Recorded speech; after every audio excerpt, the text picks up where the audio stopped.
Je suis M. Fenoua Fanoté Meitala, je suis conseiller pénitentiaire d'insertion et de probation.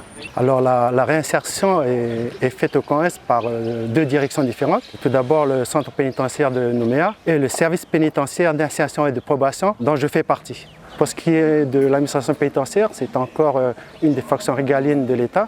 Et donc ici en Nouvelle-Calédonie, c'est principalement l'État qui gère les personnes incarcérées en partenariat avec les institutions de la Nouvelle-Calédonie.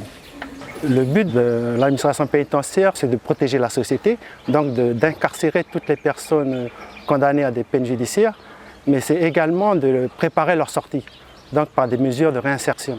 La réinsertion par le travail, la réinsertion par la formation professionnelle, par les activités socio-culturelles et par une orientation vers des soins, par exemple en addictologie pour ceux qui ont commis des infractions avec des stupéfiants et de l'alcool. Pour l'instant, au CONES, nous avons la formation Espace Vert, la formation 3D et peut-être prochainement la formation soudure.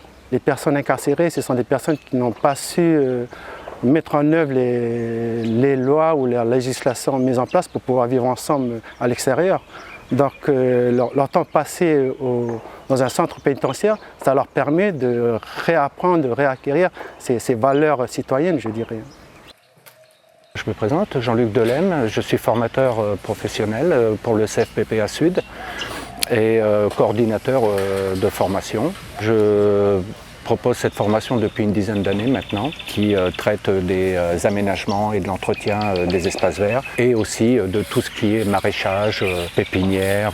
En fait, ce qu'on propose aux stagiaires, c'est d'apprendre les bases de ces métiers, de façon à pouvoir favoriser leur inclusion dans le monde professionnel, qu'ils aient les bases techniques bien sûr, mais aussi surtout un bon comportement en entreprise. Il faut dire que quand ils arrivent, ils sont valorisés, mais très souvent ils ont été valorisés dans leurs bêtises, dans ce qu'ils ont fait, les mauvaises actions. Et maintenant, on essaie de les valoriser dans les bonnes actions. Donc on les prépare comme ça, à avoir des connaissances, à avoir des petites techniques qui permettent d'être autonomes à la sortie de la formation. Là, on est dans un premier niveau d'employabilité, donc c'est une attestation. À eux de continuer et de passer dans la certification, le brevet et autres. L'attestation, vraiment, c'est ce qui va leur permettre de rentrer dans la vie professionnelle en sachant qu'ils auront plus que celui qui n'a rien. Pour certains, en général, il y a 30% de l'effectif qui se destine à continuer la formation professionnelle. À peu près 30%. On peut dire qu'il va se destiner à retourner chez lui et à faire une petite exploitation et à être autonome, autosuffisant. Mais la plus grande partie quand même ont compris, ont eu une prise de conscience du monde professionnel, de l'intérêt de travailler, de l'intérêt d'amener les pièces, comme ils disent, à la maison. Bon, ça c'est important. Ce qui est intéressant, c'est que justement l'État s'investit dans le financement du matériel. C'est lui qui nous donne une enveloppe, c'est l'État, et cette enveloppe elle est conséquente, elle est quand même de 1,2 million pour 2 sessions, c'est pour l'année. Ça nous permet de fonctionner très correctement, d'acheter de nouveaux outils, de renouveler le parc, d'avoir tous les matériaux dont on a besoin, la terre, le terreau, les systèmes d'irrigation, les serres, tout ça c'est pris en charge et pour nous c'est vraiment très intéressant. On peut dire qu'on travaille dans de très bonnes conditions et ça n'a pas de prix. Nous on considère qu'ici qu'on a un des plus beaux plateaux techniques en tant que formation professionnelle. Ça, c'est exceptionnel.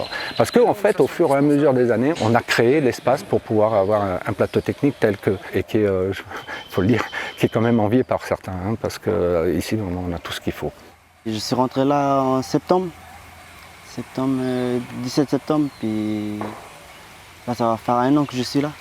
J'ai fait plusieurs formations, premier niveau de secours, jusqu'à arriver là en formation d'espace vert. J'ai choisi cette formation pour me réintégrer dans la société, trouver un travail stable, pour trouver un logement, avoir un permis, avoir une vie stable pour ne pas commettre mes erreurs passées.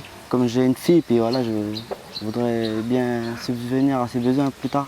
C'est une bonne chance parce que si j'étais resté en grande détention, mais j'aurais pas compris ce que ça veut dire, vie de travail, tout ça là. Puis là, avec la formation, là, ça m'a fait réfléchir, ça fait que je suis devenu plus mature, j'ai réfléchi plus après pour mon futur.